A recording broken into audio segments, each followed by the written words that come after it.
Imagine buying a phone and then, like, a year later, the price of that exact same, now older model actually goes up, Which, I mean, completely defies logic. right?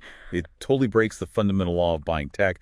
We expect things to get faster and cheaper, but Samsung just retroactively raised the price of last year's Galaxy Z Fold 7. Yeah, by about $65 over in Korea. Exactly. And they just completely killed their brand new 10-inch Z Trifold after only 3 months. So, welcome to your custom deep dive. Glad to be here. Today we're digging into a comprehensive 2026 strategic analysis of Samsung's mobile ecosystem. Our mission here is to figure out how extreme global economics and, well, artificial intelligence are completely rewriting the rules for that device you have in your pocket. Yeah, and to really understand these bizarre economics, you first have to look at the physical hardware they're being forced to build right now. Okay, let's unpack this, because Yeah. the hardware choices are getting weird. Very weird. Take their new flagship, the Galaxy S26 Ultra. I mean, we recently saw the whole industry obsess over premium titanium frames. Right, everyone wanted titanium. But Samsung completely abandoned it for the new Ultra. They reverted to what they're calling armor aluminum. Which, I mean, that sounds like a massive step backward. Why ditch the luxury material? Thermodynamics, pure and simple. The Ultra runs that new Snapdragon 8 Elite Gen 5 chip. And the reason they need that chip is to power agentic AI. Okay, and just to clarify for everyone, agentic AI isn't just software that answers a quick text prompt, right? Exactly. It operates autonomously. Like if you say, book me a flight for next Tuesday and block my calendar. It actually does it. Yes. It opens the airline app, navigates the interface, pays, and updates your schedule entirely by itself. And I'm assuming it's doing all this processing locally on the actual phone instead of sending your data up to the cloud. That's the kicker, yeah. Processing those multi-step autonomous actions entirely on device requires massive sustained voltage. Which generates a ton of heat. Intense heat.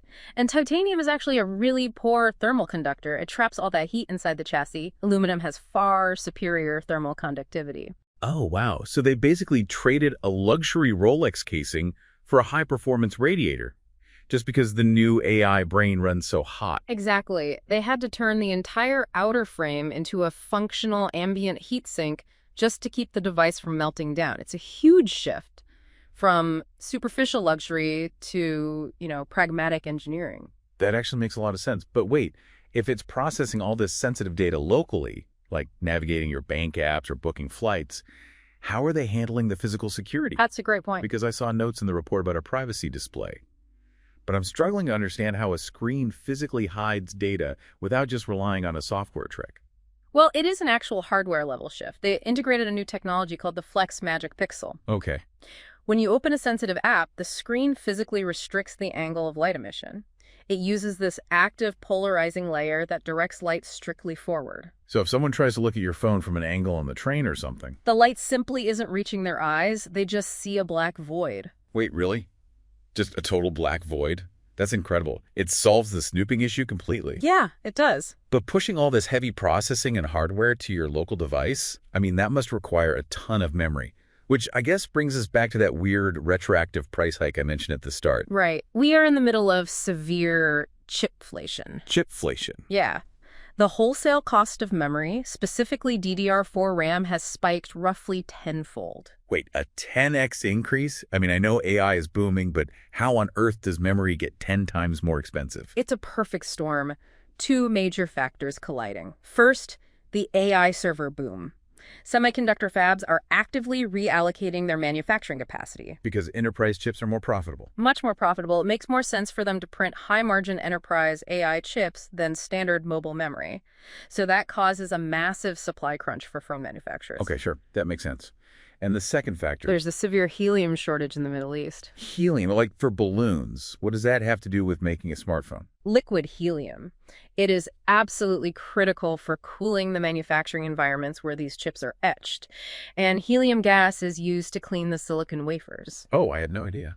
Yeah, you literally can't make advanced semiconductors without it. So a restricted physical supply chain plus massive enterprise demand equals absolutely devastating costs for consumer tech. Which explains why Samsung had to retroactively raise the price on the Fold 7.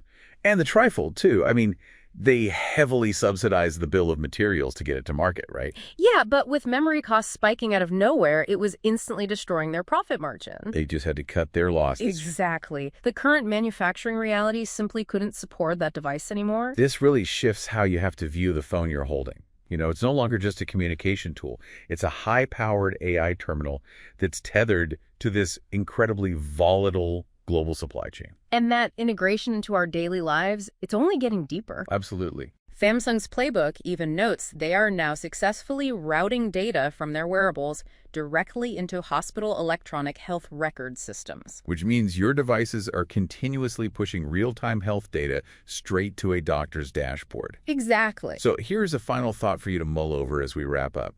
If your smartphone is now serving as the central command node for life-preserving medical monitors, at what point does it stop being a disposable consumer gadget and become a permanent, regulated extension of your physical body?